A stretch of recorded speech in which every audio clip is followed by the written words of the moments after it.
We knew what happened in the script. We knew that something came out of John Hurt's chest because his line was, "Oh my goo-ah." There are moments in cinema history that shift everything. Moments so unexpected, so quietly revolutionary, that the industry never quite recovers from them. Sigourney Weaver stepping onto the set of Alien in 1979 was one of those moments. She was 29 years old, largely unknown, and she was about to rewrite every unspoken rule Hollywood had ever invented about who gets to be a hero. Now, at 75, she is finally speaking with the kind of clarity that only comes from decades of perspective. The real story of Alien, the battles fought behind the camera, the truths that never made it into press releases, the personal cost of becoming an icon, is richer, stranger, and far more human than anything that appeared on screen. And at 75, Sigourney Weaver has earned the right to tell all of it. She was born Susan Alexandra Weaver on October 8, 1949, into a family that practically invented American entertainment. Her father, Sylvester "Pat" Weaver, was the NBC executive who created both The Today Show and The Tonight Show, fundamentally changing how television talked to the public each morning and each night. Her mother, Elizabeth Inglis, had appeared in Alfred Hitchcock's The 39 Steps before stepping away from the spotlight to raise her children. Her godfather was Steve Allen, the first host of The Tonight Show. Her uncle Doodles Weaver was a familiar face in comedy. She was surrounded, from infancy, by people who shaped American culture. And yet she felt completely invisible in her own home. She has spoken over the years about a childhood defined more by absence than by glamour. Her parents were absorbed by careers that demanded everything from them, and young Susan, tall, awkward, bookish, navigated a large house where the rooms felt emptier than they should have. That feeling of not quite belonging, of being too much and not enough at the same time, would follow her for years. It would also, eventually, become one of the most powerful tools she brought to her work. By the time she reached adolescence, she had already done something quietly significant. At 14, she changed her name. She found Sigourney in the pages of The Great Gatsby, a minor character, barely a footnote, but the name felt like something she could inhabit. It suited the person she was trying to become, someone distinct, someone not easily categorized.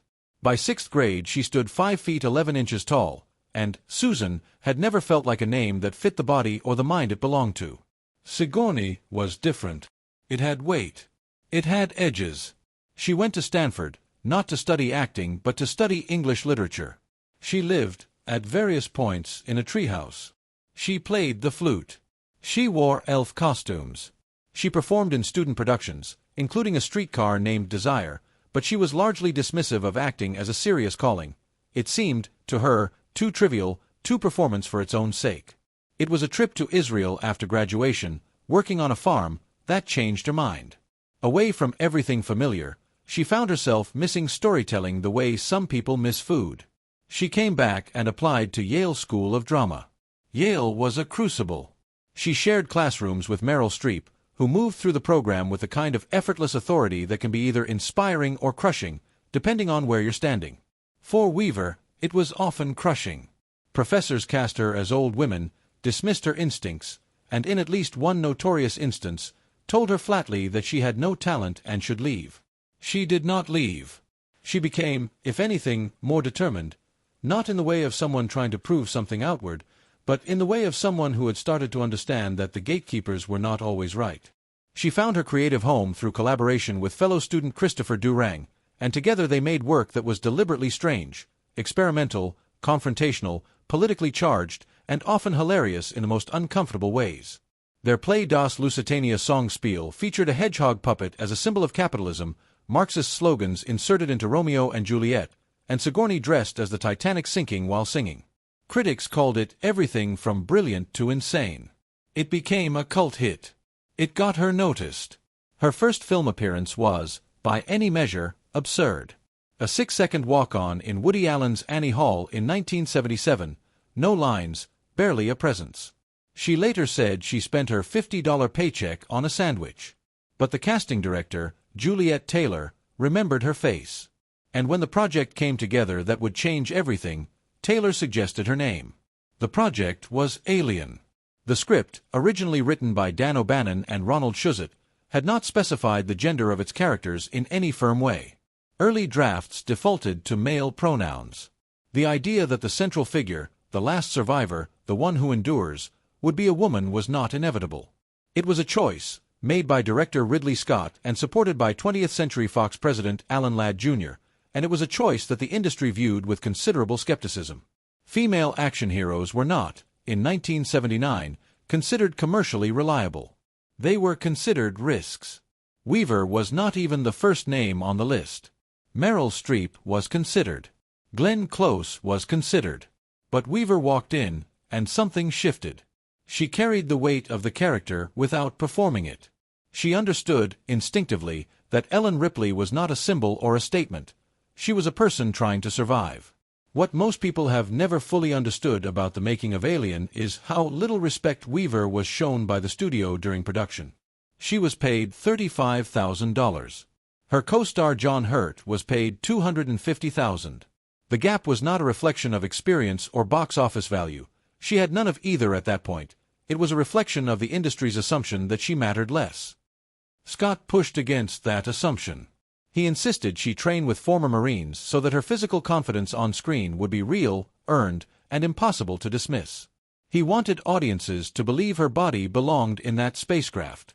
The gamble worked in ways that still reverberate. When the male captain, played by Tom Skerritt, died not at the climax but in the middle of the film, audiences were genuinely disoriented. The person they had assumed was the protagonist was gone. The person left standing was Ripley. And Ripley, methodical, frightened, furious, and absolutely relentless, was Sigourney Weaver. The film was a phenomenon. And then came the harder question. What happens next, to a woman who has done something genuinely new in a business that prefers the familiar? What happened, in large part, was that Hollywood tried to put her back in a box. After Aliens in 1986, when James Cameron expanded the character in ways that earned Weaver the first Academy Award nomination ever given for a performance in an action or science fiction film, studios began sending her scripts that were essentially variations on Ripley. She was being offered the chance to become a brand. She turned most of them down. Total Recall was offered and declined. The Silence of the Lambs was offered and declined. She was not interested in being typecast, not even as the particular kind of woman the world had decided she was.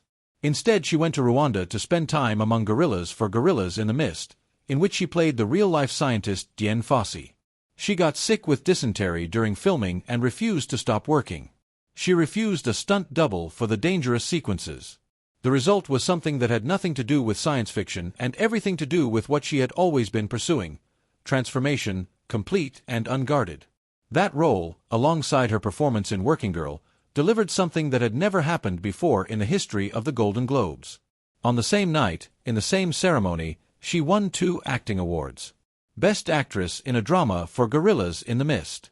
Best Supporting Actress in a Comedy or Musical for Working Girl. No actor had ever done it before. No actor has done it since. She accepted the second award and, apparently deadpan, suggested the voters had simply checked her name twice by mistake. The truth about Alien 3, which she has now had decades to process and articulate, is that it was one of the most instructive disasters of her career. The film's development was a documented catastrophe. The original vision, a haunting science fiction horror story set among monks on a planet with a wooden monastery, was scrapped weeks before filming was scheduled to begin. Sets had been half-built. A completely different story, a prison planet, rushed into production, replaced it almost overnight. Into this chaos walked a 28-year-old first-time feature director named David Fincher, who had previously directed music videos and was not prepared, in any meaningful sense, for the degree to which studio executives would attempt to control his every decision. He fought them every morning over every shot. He worked from a script that had been torn apart and reassembled so many times it no longer had a coherent voice. He wanted to open the film with an autopsy that would make Ripley's grief tangible. The studio cut it. He was told by a producer that the movie would make $30 million no matter what was on screen. Weaver had her own battles, separate and parallel. She had insisted on shaving her head for the role, understanding that Ripley in this context should not be beautiful or inviting. She should look like someone radiation and grief had stripped down to essentials. The studio wanted a wig. They thought audiences would reject a woman who did not conform to conventional attractiveness. Weaver refused. In retaliation, and she has used that word, the studio quietly removed her co-producer credit from early promotional materials. They marketed the film with a tagline she found cheap and degrading. She called it out publicly. Male executives called her emotional for doing so. She almost left acting because of Alien 3. That is not hyperbole. She has said it directly. The experience showed her how the industry treated women who had creative opinions, not as collaborators with earned authority, but as problems to be managed. She stayed. She returned to the franchise one more time, in Alien Resurrection in 1997, playing a character that was not technically Ripley at all. She was Ripley 8, a clone whose DNA had been fused with that of the xenomorphs, a creature caught between two natures and belonging fully to neither. It was, by any measure, a strange film. Weaver loved the strangeness of it. She loved that it gave her something she had not been asked to do before: embody ambiguity, not just in psychology but in biology. She moved differently for the role, slower, more predatory, with a deliberate physical stillness of something deciding whether or not to strike. There is a moment from that production that has become something of a legend. A scene required Ripley 8 to throw a basketball over her shoulder, without looking, and sink the shot. The director intended to use a visual effects solution. Weaver refused. She spent weeks training. When the cameras rolled on the day of the shot, the expectation was that they would be there for hours working through attempts. On the first take, the ball went in. Ron Perlman, who was in the scene, broke character completely. The reaction he had was genuine, uncontrolled, and entirely unusable.